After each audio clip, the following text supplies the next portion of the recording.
Thank you for watching Virginia This Morning live on CBS 6.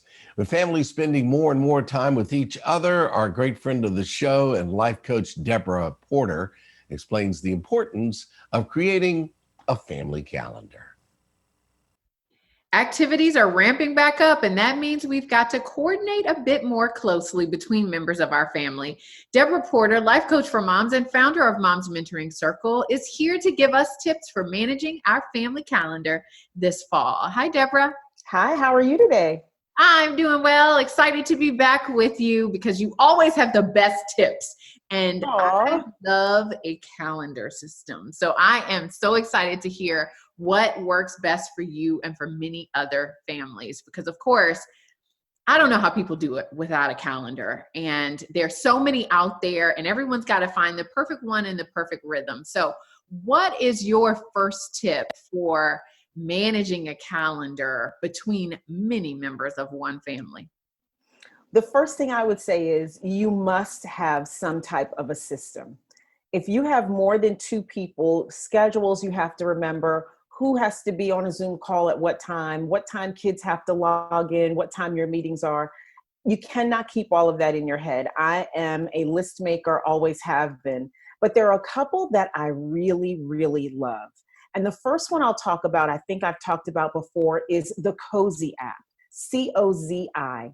It is the thing. And in fact, what we have now found out is that there are many school calendars that will populate right into Cozy. And what Cozy, it's color coded, much like the Google Calendar, but it's not just a calendar. There's also a place for you to make your grocery list. There's also a place for you to make notes and send messages to your family members. And so how it works is everyone in the family downloads the app.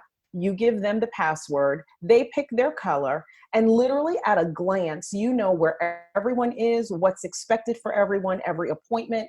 Every Sunday evening, you will get your calendar for the week, kind of letting you know, okay, this is what you've got coming up this week so that you can plan appropriately. Obviously, Google Calendar is also an old faithful. It serves the purpose, it does well. There is actually a calendar adaptation on Alexa. You can actually put a calendar on Alexa, and every morning you can just ask Alexa, what's on my calendar for today? So many different options, and it helps with keeping everyone organized. And then lastly, I've got Alexa talking to me right now. I should have known. You called her. I should have known. The other thing that you can do is literally a regular calendar. A paper calendar works well. You just write on it. But the thing about this, whatever you choose, it needs to be something that everyone in the family can access. Because if they have to keep running to you to say, Mom, when do I, or honey, when is my, it has to be something that everyone can see whenever they want, so that you're not hearing mommy or honey like 50 times a day.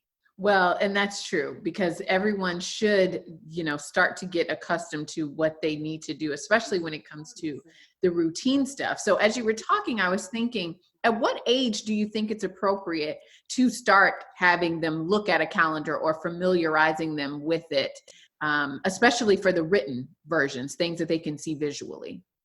I would say by second grade, around 7 years old is a great time, because you have to remember that as parents, we're always modeling for our children what to do and how to do.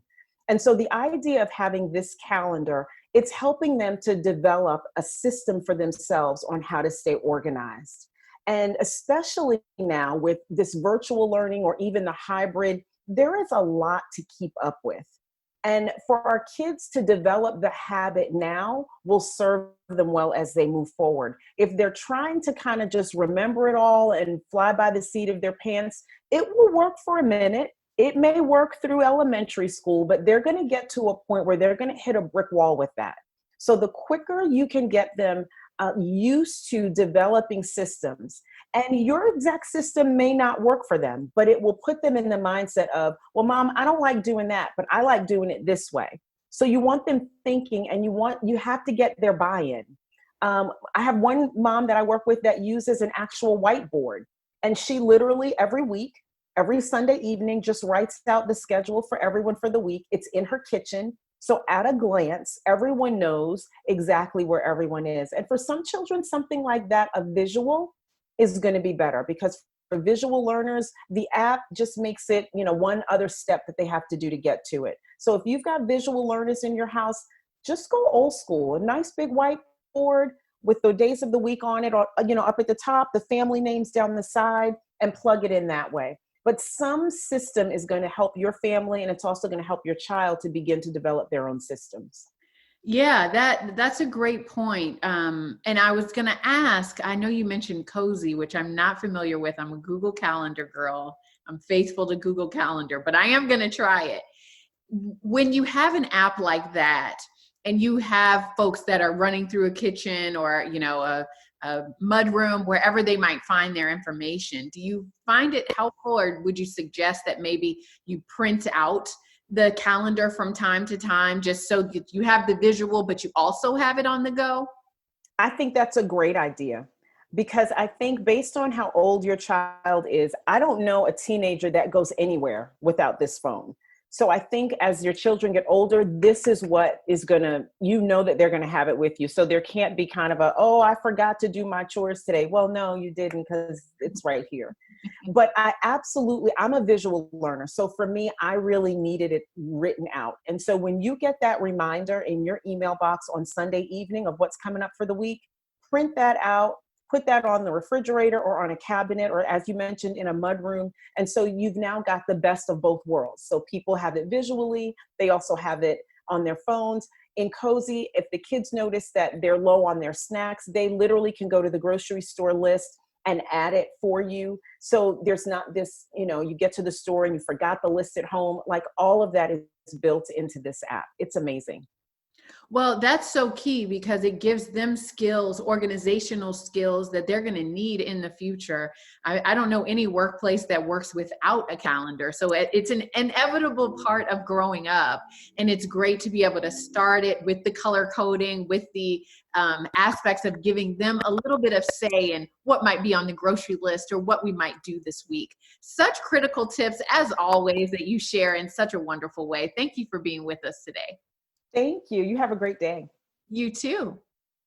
And for those of you who are interested in learning more about Mom's Mentoring Circle and the incredible organizational tips that you can use for your family, we invite you to our website at WTVR.com/BTM.